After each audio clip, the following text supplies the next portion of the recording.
নমস্কার, শুভ সকাল, good morning, সুপ্রভাত। আজকে রবিবার। টিএনএন অরিজিনালে আপনাদেরকে স্বাগত জানাচ্ছি। বন্ধুরা, আজকে যেটার উপরে বলবো সেটা হচ্ছে ফুড ব্লগার্স, ফাস্ট ফুড এবং ওভার ইটিং, এটার ওপরে।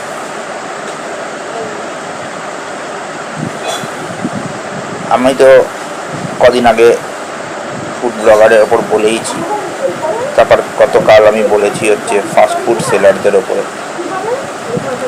আজকে আমি যেটা বলবো সেটা এগুলোর সাথে ওভার ইটিংয়ের কী সম্পর্ক তার ওপরে আপনাদেরকে জানাবো।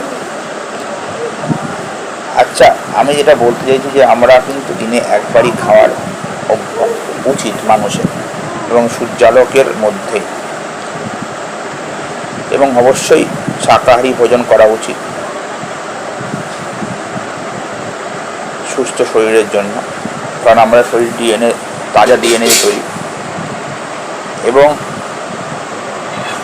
তাজা খাবারই একমাত্র ডিএনএ থাকে। কুক করা খাবারের কোনো ডিএনএ থাকে না, ডেড ডিএনএ থাকে। এবং তাজা শরীর তাজা জিনিস দিয়ে তাজা থাকে। এবং আমাদের শরীরে সবচেয়ে বেশি দরকার ফাস্টিং, তারপরে দরকার রেস্টিং, তারপরে দরকার ইটিং। ফাস্টিং সব থেকে বেশি দরকার, তারপরে দরকার রেস্টিংয়ের পরে হচ্ছে রেস্টিং, তারপরে দরকার হচ্ছে আপনার যোগা, তারপর হচ্ছে চলাফেরা। এগুলো সবচেয়ে কম দরকার ইটিংয়ের একটুখানি পার্ট আমাদের শরীরে, আমাদের লাইফ সার্কেলের, মানে ডে সার্কেলের ইটিংয়ের পার্ট এইটুকু হওয়া দরকার। আমরা ওটাকে এত বড় করে দিচ্ছি, যার জন্য আমাদের শরীরে নানা রকম রোগ হচ্ছে। যাই হোক, ফাস্টফুডের এবং ফুড ব্লগারের মাধ্যমে আমরা কী করে ওভার ইটিংয়ের শিকার হই সেটার উপরে আমি বলবো। প্রথমত, ফাস্টফুডে আজিনোমোটো বলে একটা জিনিস, এমএসজি যাকে বলা হয়, ওই কেমিক্যালটা ইউজ করে, যাকে বলা হয় কাবাব চিনি হিন্দিতে বলে, বাংলাতে হয়তো কাবাব চিনি বলে। তা এগুলো বিশেষত চাউমিন এবং ম্যাক্সিমাম ফাস্টফুডই দেওয়া হয় খাবার টেস্ট আমাদের করার জন্য, মানে টেস্ট রেগুলেটর। হ্যাঁ, টেস্ট রেগুলেটর মানে টেস্টটাকে বাড়ানোর জন্য টেস্ট, এবং এর মাধ্যমে এবং ওরা এর সাথে এবং প্রত্যেকটি স্পাইসের মধ্যেও এই এমএসজি মেশানো থাকে, মানে গুঁড়ো ডাস্টিং স্পাইস, যেটা ডাস্ট স্পাইস বলা হয়, গুঁড়ো মশলা। চাউমিন মশলা বলুন, আপনি ধোকার মশলা বলুন, তারপর হচ্ছে কী বলে, কিসের ডাল বলে ওগুলোকে, কালাই ডালের সঙ্গে মেশায়, এই তরকা, সব কিছুর মধ্যে ওই স্পাইসটা মেশানো থাকে।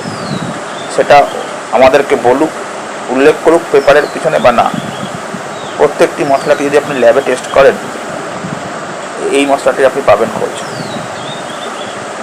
এছাড়া অনেক কেমিক্যাল মেশানো থাকে, তারপর প্রিজারভেটর মেশানো থাকে, যেটা মশলাকে দীর্ঘস্থায়ী করার জন্য। এই যে জিনিসগুলো ওরা মেশায়, এই খাবারে মেশায়, তার ফলে যে সেন্টটা হয় সেটা আমাদের ব্রেনে গিয়ে, এই যে ধুয়োটাও বেরোয় বা খাবারটা খেলাম ফাস্টফুডে, এটা আমাদের ব্রেনে গিয়ে টেস্ট রেগুলেটিং যে হরমোন, সেটাকে মানে বেরাতে সাহায্য করে, বেশি পরিমাণে বের করে। আবার ইচ্ছা হয় আমি আরও খাই। এটা ম্যাগির মধ্যে মেশানো থাকে, ম্যাগির মশলা, ম্যাজিক মশলা। ওই আবার খাই মেন্টালিটির মাধ্যমে আমরা আবার খেতে পছন্দ করি, এবং খাওয়ার ফলে এই ফাস্টফুড, মিষ্টি দোকানে মিষ্টি খেলে মনে হয় আরেকটা চিনিও ওই এমএসজির মতোই কাজ করে, কাবাব চিনি এবং নর্মাল চিনি। ওই চিনিটাও যেটা করে সেটা হচ্ছে ওভার ইটিংয়ের জন্য আমাদের টেস্ট সিগন্যালকে বেশি পরিমাণে হরমোন নিঃসৃত করে, তারপরে আমাদের আরও খেতে ইচ্ছা করে। সেই জন্য দেখবেন মিষ্টি জিনিস আমাদের বেশি খেতে ইচ্ছা করে মিষ্টির দোকানে গেলে, ওই মিষ্টির গন্ধটা। আর কাবাব চিনি এবং চিনি দুটোই হচ্ছে স্লো পয়জন এবং হোয়াইট পয়জন। ওভার ইটিংয়ের ফলে আমাদের মেদ বৃদ্ধি পায়, তার কারণ হচ্ছে হলো ম্যাক্সিমাম কার্বোহাইড্রেট এবং অ্যানিম্যাল ফ্যাট। ঠিক আছে, আর যেহেতু কুকিং হয় কার্বন অবশ্যই ওর মধ্যে জোরে, অক্সিজেন তো ওর মধ্যে কিছুই থাকে না, গরম হলে অক্সিজেন বেরিয়ে যায়, জানেন জল গরম হলে জলের থেকে অক্সিজেন চলে যায়। এবার ওই জিনিসটা যখনই শরীরের ভেতর ঢোকে, ওই কার্বোহাইড্রেট বা ওই অ্যানিমেল প্রোটিন, ওটা কি আমাদের শরীরের সেলের ভেতরে ফ্যাট হিসাবে, লিভারে ফ্যাট হিসাবে সংগ্রহীত হয়।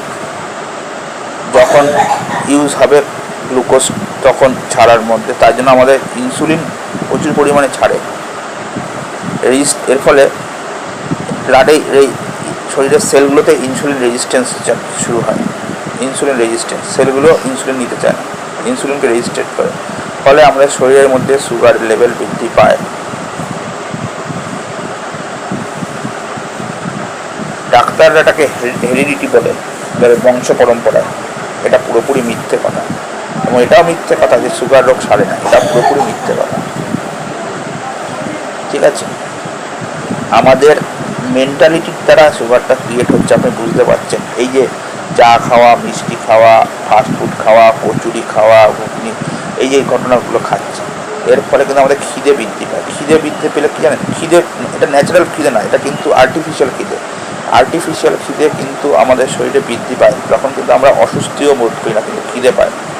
দেখুন, খিদে পেলে সবার আগে কিন্তু আপনার শরীর অস্বস্তি হবে। অস্বস্তি মানে শরীর চলবে না, খুব খিদে পাচ্ছে, টলছে, খিদে ভাবটা।